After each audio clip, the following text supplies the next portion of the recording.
El Estado de Derecho es la pieza clave que le hace falta a este rompecabezas para que México pueda tener libertad, justicia, democracia, honestidad, progreso, crecimiento económico con justicia, etcétera, etcétera. Entonces ese es el tema primero. La prioridad de mi gobierno fue el Estado de Derecho. Y dentro del Estado de Derecho es la aplicación de la ley. Una de las vertientes que rompen el Estado de Derecho es la inseguridad, ¿no? Y eso me lleva al siguiente tema. Yo no tenía ni remotamente una obsesión o preocupación por las drogas per se, ¿no? Ni mucho menos las que se exportan a Estados Unidos. Francamente, ese es problema de los americanos, ¿no? Es más, en mi propio gobierno yo propuse, y por primera vez en México, el consumo personal, el consumo de dosis personales de droga, no, olvídate de marihuana, cocaína, heroína, la que quieras y lo que venga en el menú, se legalizó.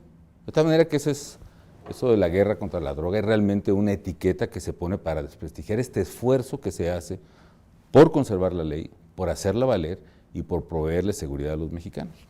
¿Qué fue lo que yo encontré cuando llegué a la presidencia?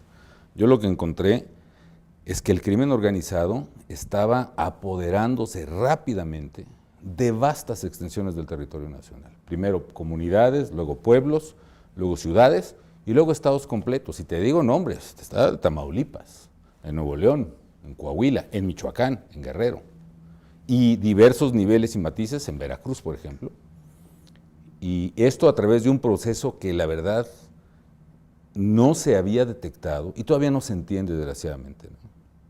¿Cuál es este proceso? Que el crimen organizado tomó a partir de este siglo probablemente, que económicamente se explica a partir de que México comienza a ser un país de clase media, con estabilidad económica, con crecimiento del ingreso per cápita. México pasó de $2,000 a paridad de poder de compra a $15,000 con el NAFTA, por ejemplo.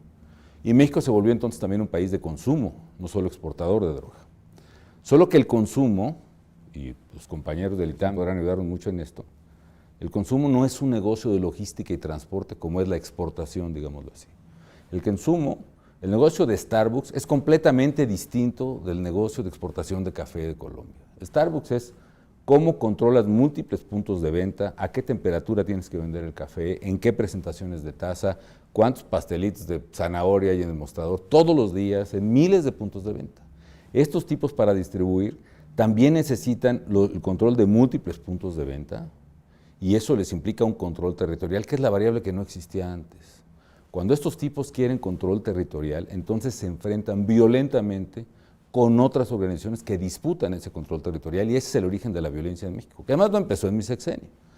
Las cabezas, por ejemplo, sobre un table en Uruapan fueron mucho antes de que yo fuera presidente. Las cabezas clavadas sobre la reja de la presidencia municipal de Acapulco eran antes de que yo fuera presidente. El asesinato de alcaldes, los secuestros en Tijuana, los asesinatos de alcalde de Laredo, de muchos son antes de que yo sea presidente. ¿Por qué? Porque esa expansión se viene dando, pero sigue operando este criterio de que, bueno, lo mejor es ni te metas con ellos, hazte la vista gorda, hazte puntos suspensivos y no pasa nada. No, señores, sí pasa. El problema no es entonces haber enfrentado a los criminales.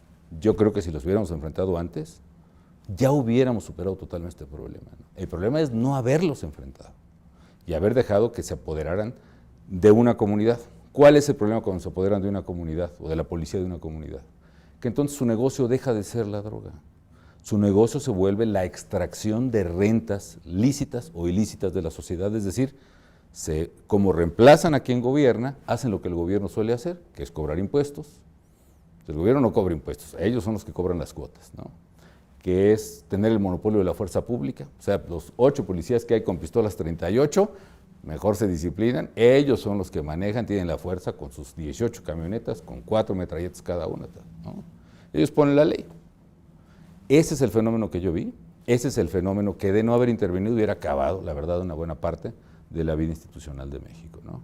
Esa es la visión que yo tengo y estoy como que hubo aciertos, hubo errores, por supuesto, hubo cosas que se pudieron haber hecho mucho mejor, pero en general, si el gobierno mexicano no utiliza la fuerza del Estado, que además es para eso, también en términos constitucionales, si tú observas, el Ejecutivo tiene la facultad y debe mandatar al Ejército para preservar la soberanía exterior y la seguridad interior del país. Y si tú ves que una policía, la de Tamaulipas, por ejemplo, y la de Reynosa en particular, o la que sea, no está protegiendo a los ciudadanos, sino está cobrando rentas, secuestrando empresarios o ganaderos para el servicio de los criminales, tú como Estado lo único que tienes para enfrentar a esos criminales no es a esa policía, son las fuerzas federales. Y eso es lo que tienes que hacer antes de que sea demasiado tarde. ¿Cuándo es demasiado tarde? Cuando hasta las propias fuerzas federales o en el gobierno federal también hay una organización que en lugar de servir a los ciudadanos está sirviendo a los criminales. Ese es el fenómeno que estaba pasando en México cuando llegué a la presidencia, sigue ocurriendo con una diferencia medular. Cuando yo entré, lo que crecía rápidamente era el poder del crimen organizado y lo que venía en picada era la fortaleza institucional del país. Se venían comprando y corrompiendo policías, sobre todo lubricadas por esta cultura que tanto daño le ha hecho a México y que todo se arregla con dinero. Venían apoderándose rápidamente, un cáncer que crecía rapidísimo, pues de la vida institucional de México. Y lo que hicimos fue parar apenas a tiempo. Cuando yo termino la presidencia, ya los homicidios venían bajando, el pico que alcanzan es en abril de 2011, y ahí empiezan a bajar. En algunas zonas incluso con clarísimo éxito, por ejemplo en Juárez bajaron 72% los homicidios desde su pico, cuando yo era presidente.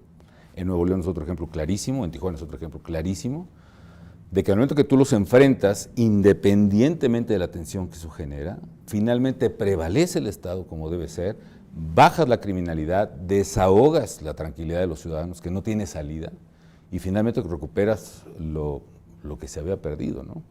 El proceso sigue, pero ahora yo veo claramente que al final había un fortalecimiento de las instituciones del Estado y claramente un debilitamiento de las organizaciones criminales. Ese proceso, a mi juicio, debe seguir, ¿no? De manera tal que no era un tema del narcotráfico per se. De hecho, yo propuse en Naciones Unidas incluso que se debata el tema de la legalización a nivel mundial, pues tiene que hacerse. Es un tema de prevalencia de la ley, de seguridad de las familias y de prevalencia del Estado mexicano.